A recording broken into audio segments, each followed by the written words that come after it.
semuanya, perkenalkan saya Revani Sabikamani, mahasiswa magang di BPS Kota Malang, dan saya berasal dari Universitas Negeri Malang, program studi Ilmu Kesehatan Masyarakat, peminatan Biostatistika. Dan pada kesempatan kali ini, saya akan menjelaskan mengenai keadaan ketenagakerjaan Kota Malang tahun 2024. Yang pertama, Bagan Ketenagakerjaan Kota Malang yang terdiri dari penduduk usia kerja sebesar 688.865.000 orang. Lalu, penduduk usia kerja dibagi lagi menjadi bukan angkatan kerja dan juga angkatan kerja. Bukan angkatan kerja sebesar 223.770.000 orang atau 32,48% dan juga angkatan kerja 465.095.000 orang atau 67,51%. Jadi yang terbesar hampir setengahnya yaitu angkatan kerja. Dan angkatan kerja dibagi lagi menjadi pengangguran terbuka atau TPT dan juga bekerja yaitu TKK.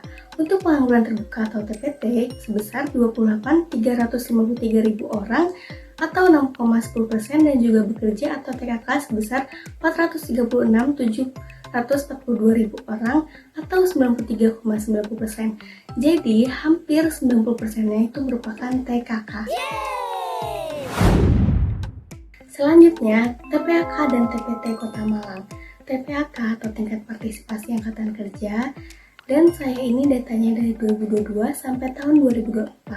Pada tahun 2022 sebesar 63,08%, 2023 67,58%, dan 2024 67,52%.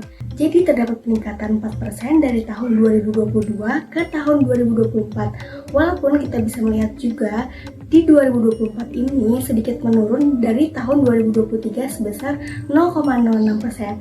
Tapi kita bisa melihat juga bahwa TPAK ini bagus, terdapat peningkatan dari 2022. Lalu, tingkat pengangguran terbuka atau TPT di tahun 2024 sebesar 6,10%, yaitu menurun dibandingkan tahun 2022 sebesar 7,66%. TPT turun hingga 1% dibandingkan tahun 2022. Dan TPT ini menurun, maka TPAK ini meningkat. Selanjutnya, karakteristik penduduk bekerja. Yang pertama ditunjukkan dengan diagram batang, yaitu kita bisa melihat bahwa mayoritas penduduk bekerja merupakan lulusan terakhir yaitu dari universitas, di mana dari tahun 2022 sampai tahun 2024 itu meningkat dan diikuti dengan yang lulusan SMK dan juga SMA.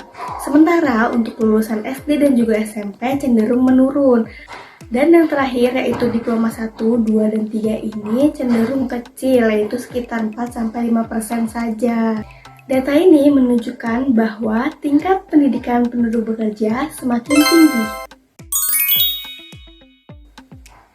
Nah, kalau menurut lapangan pekerjaan utama, yaitu pada lapangan pekerjaan utama terdiri dari 3, pertanian, jasa, dan juga industri. Pada jasa sebesar 76,4% yang mendominasi, diikuti oleh industri sebesar 22,1% dan yang paling kecil yaitu pertanian sebesar 1,5%.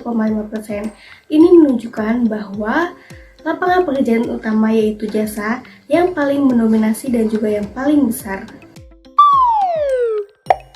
Karakteristik penduduk bekerja selanjutnya adalah menurut status pekerjaan yang dibagi menjadi status pekerjaan utama dan juga status pekerjaan informal atau formal.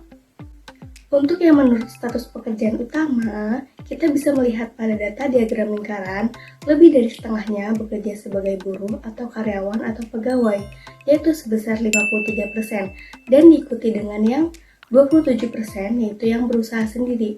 Dan yang lainnya itu lebih kecil, yaitu ada yang sebesar 7%, 6%, 4%, dan juga 3%. Dan untuk yang terakhir yaitu karakteristik menurut status pekerjaan formal atau informal. Untuk informal yaitu sebesar 44% dan formal lebih mendominasi yaitu 56%.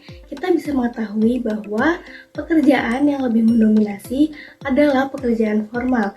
Nah, pekerjaan formal itu seperti pegawai, guru, dosen, sedangkan yang informal itu seperti ojek online, pedagang kaki lima, dan juga buruh harian.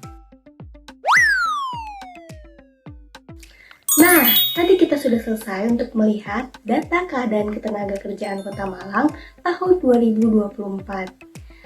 Terima kasih, semoga dapat bermanfaat dan menjadi ilmu yang berguna untuk kalian semua. Bye-bye!